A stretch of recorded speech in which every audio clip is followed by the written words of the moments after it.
Hi everyone, today we'll talk about how to fix or how to solve Pinterest followers not showing. To know how to fix or how to solve Pinterest followers not showing, you should just go to settings.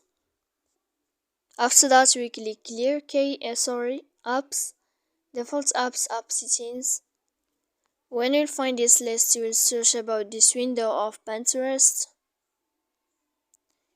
Then in this list of app info, you will click on First Stop and we click OK.